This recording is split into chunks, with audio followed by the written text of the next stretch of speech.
L'auteur de ce livre, c'est le bien-aimé frère Dick York. L'auteur de ce livre, c'est le bien-aimé frère Dick York. Le titre du livre,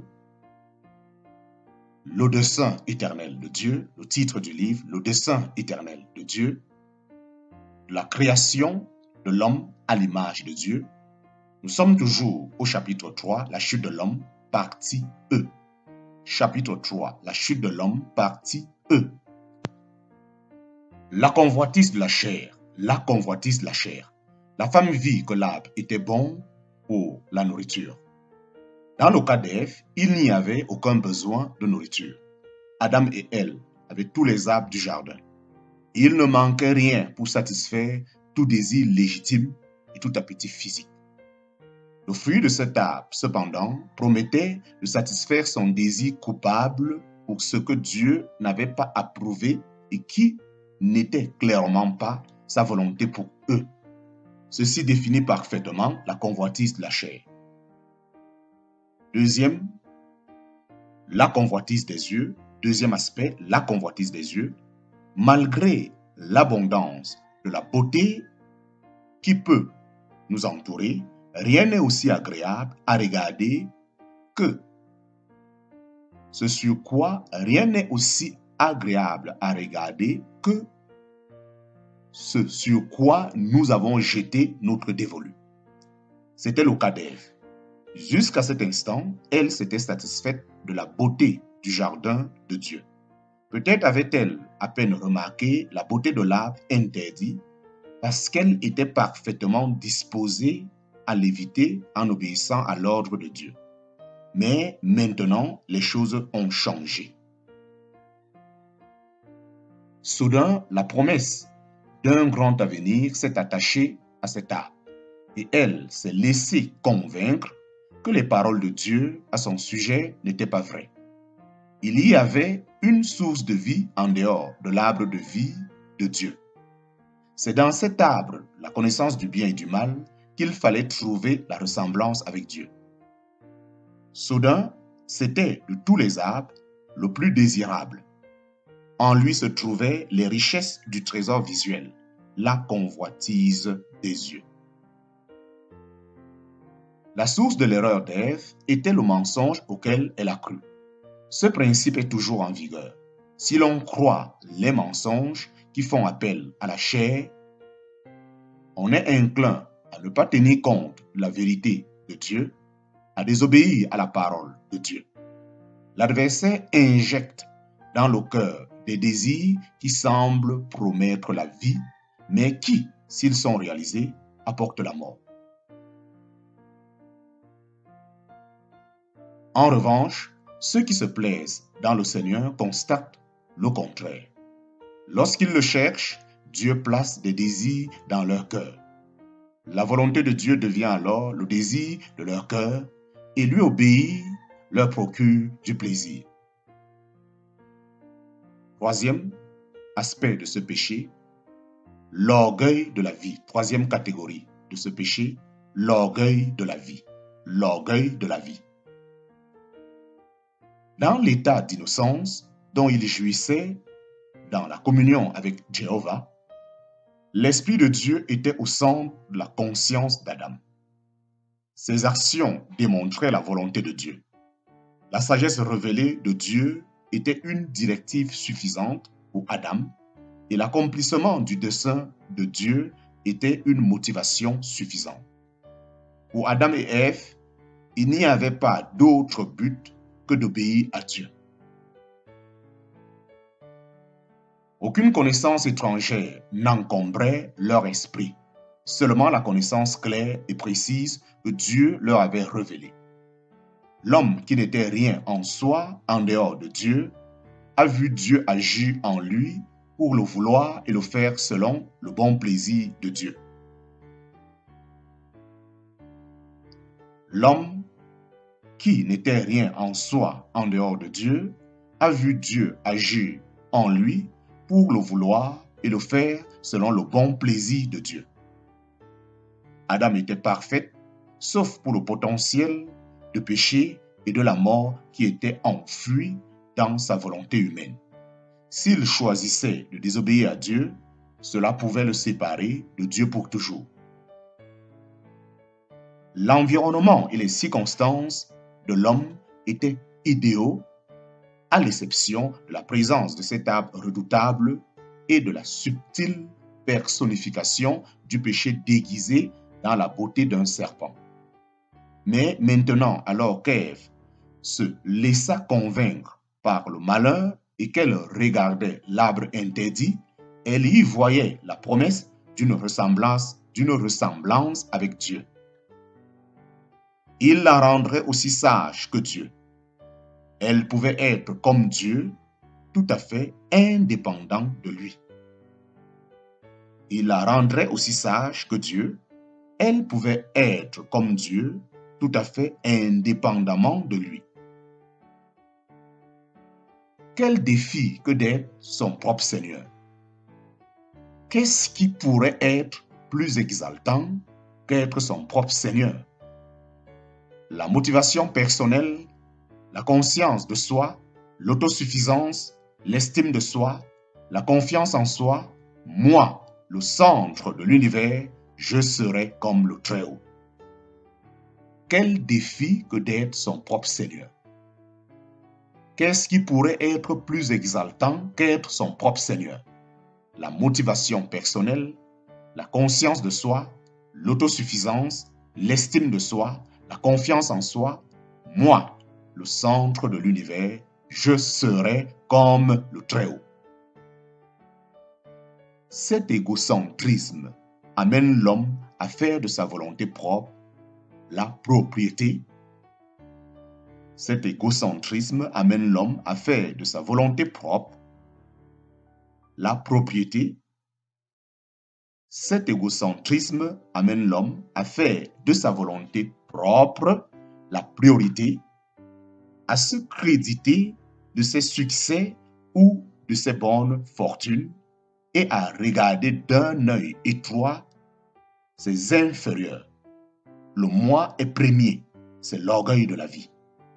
Cet égocentrisme amène l'homme à faire de sa volonté propre la priorité, à se créditer de ses succès ou de ses bonnes fortunes et à regarder d'un œil étroit ses inférieurs. Le mot est premier, c'est l'orgueil de la vie. Dans la Genèse chapitre 3, verset 6, nous lisons les mots terribles suivants. Ève prit de son fruit et en mangea, et elle en donna aussi à son mari qui était auprès d'elle, et il mangea. Ève prit de son fruit et en mangea, et elle en donna aussi à son mari qui était auprès d'elle, et il mangea. Le péché était donc plus que le fait de manger une pomme, plus qu'un acte sexuel entre un homme et sa femme.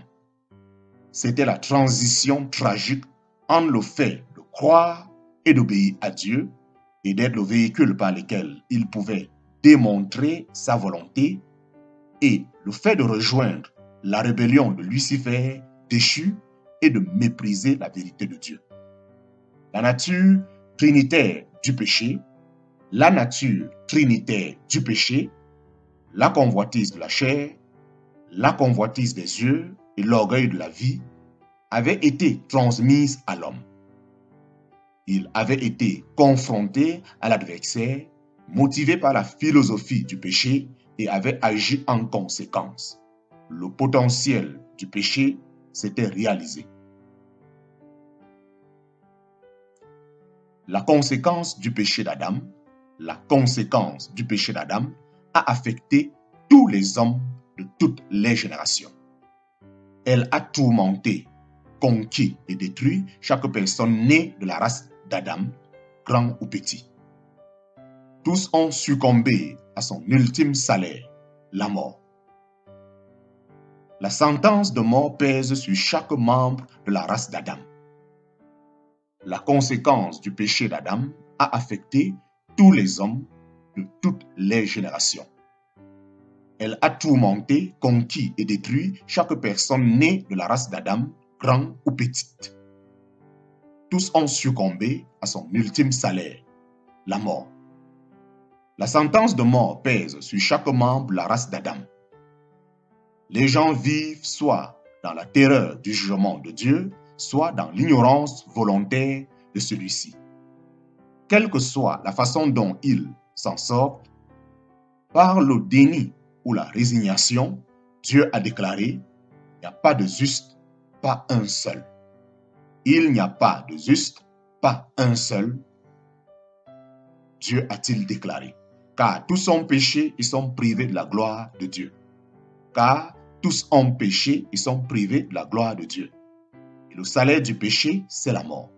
Et le salaire du péché, c'est la mort. Les gens vivent soit dans la terreur du jugement de Dieu, soit dans l'ignorance volontaire de celui-ci. Quelle que soit la façon dont ils s'en sortent, par le déni ou la résignation, Dieu a déclaré: il n'y a pas de juste, pas un seul. Car tous ont péché et sont privés de la gloire de Dieu. Et le salaire du péché, c'est la mort. Pendant 930 ans, Adam a vécu et a engendré des enfants. Tous portaient l'image de leur père, qui ne portait plus l'image de Dieu. Il était désormais un homme déchu, naturel, spirituellement mort dans les offenses et le péché et incapable d'entrer en communion avec Dieu. C'est l'image qu'il portait. C'est l'image qu'il portait. Cette nature de péché dictait la tendance de leur action. La participation volontaire de l'humanité au péché a témoigné pour toutes les générations de l'histoire de la nature universellement pécheresse de l'homme déchu. Fin du chapitre 3. Fin du chapitre 3. Les différentes références bibliques citées. Les différentes références bibliques citées.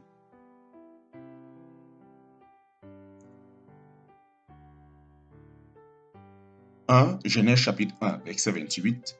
2. Genèse chapitre 2, verset 7. 3. 1 Corinthiens chapitre 15, verset 47. 4. 1 Corinthiens chapitre 15, verset 22. 2 Corinthiens chapitre 5, verset 17. 5.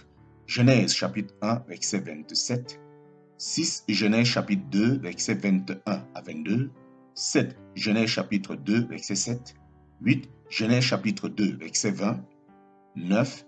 Hébreux chapitre 13, verset 4. 10. Genèse chapitre 2, verset 8 à 17. 11. Romains chapitre 8, verset 14. 12. Éphésiens chapitre 5, verset 17. 13. Romains chapitre 12, verset 2. 14. Genèse chapitre 2, verset 17. 15. Éphésiens chapitre 2, verset 1 à 2. 16. Romains chapitre 5, verset 19. 17.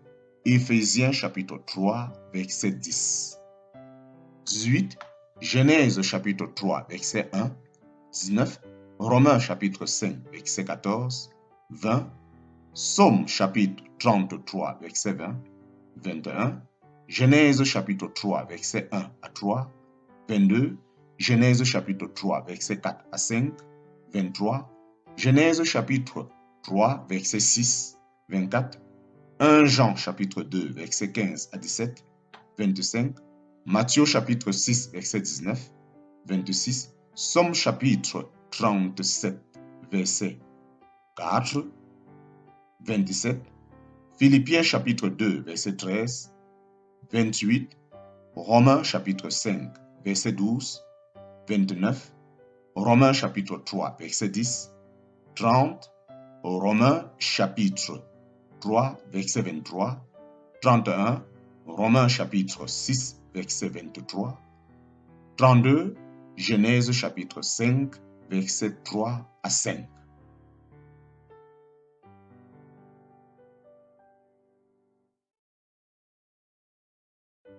Fin du chapitre 3. Fin du chapitre 3.